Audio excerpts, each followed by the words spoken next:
ডিম দিয়ে যে এত সুন্দর রেসিপি হয় আজকে রান্না না করলে কিন্তু জানতামই না। হ্যালো এভরিওয়ান, আসসালামু আলাইকুম। This is me Rathi, welcome to my new video. আজকে ডিমের একটি নতুন রেসিপি আপনাদের সাথে শেয়ার করব। সম্পূর্ণ ভিডিওটি দেখার জন্য অনুরোধ রইল।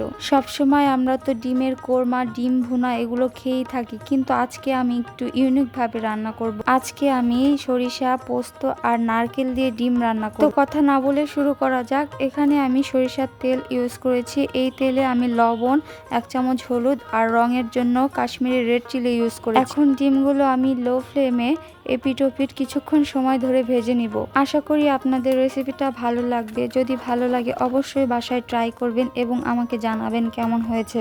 ডিমগুলো ভাজার পর আমি সরিষা, পোস্ত, নারকেল আর কাজু বাদাম, রসুন, পেঁয়াজ, মরিচ দিয়ে ব্লেন্ডারে পেস্ট করে নিব।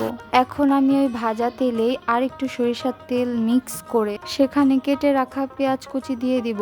আর হ্যাঁ, পেঁয়াজটা একটু লাল লাল করে ভেজে তাতে লবণ আর একটু হলুদ দিয়ে নাড়াচাড়া করব। এরপর যে পেস্টটা করে রেখেছিলাম ওটা দিয়ে দিব। এখানে আমি কোনো গুঁড়া শুকনো মরিচ ইউজ করিনি, আমি ওই পেস্টের সাথেই কয়েকটা মরিচ ফেলে দিয়েছিলাম। আর হ্যাঁ, আমি কালারের জন্য কাশ্মীরি রেড চিলি ইউজ করি। আর হ্যাঁ, নারকেলটা কিন্তু অপশনাল, দিলেও হবে না দিলেও হবে, কিন্তু দিলে খাবারটা একটু টেস্ট হবে। এখন আমি এতে একটা টমেটো কেটে পানি দিয়ে ঢেকে দিব।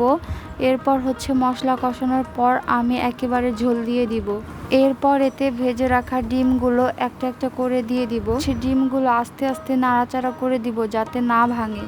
কিছু কেটে রাখা কাঁচা মরিচ ওপর দিয়ে দিব, এতে স্মেলটা ভালো আসবে। আমার রান্নাটা প্রায় শেষের দিকে, সবার লাস্টে আমি ওপর দিয়ে একটু চিনি ছিটিয়ে দিব, কারণ এই চিনি খাবারের টেস্টটা আরো বাড়িয়ে দেয়। এই তো আমার রান্নাটা কমপ্লিট। তো আমার রান্নাটা আপনাদের কাছে কেমন লেগেছে অবশ্যই আমাকে কমেন্ট করে জানাবেন। সবাই ভালো থাকবেন, সুস্থ থাকবেন, সবাই সবার জন্য দোয়া করবেন। আল্লাহ হাফেজ।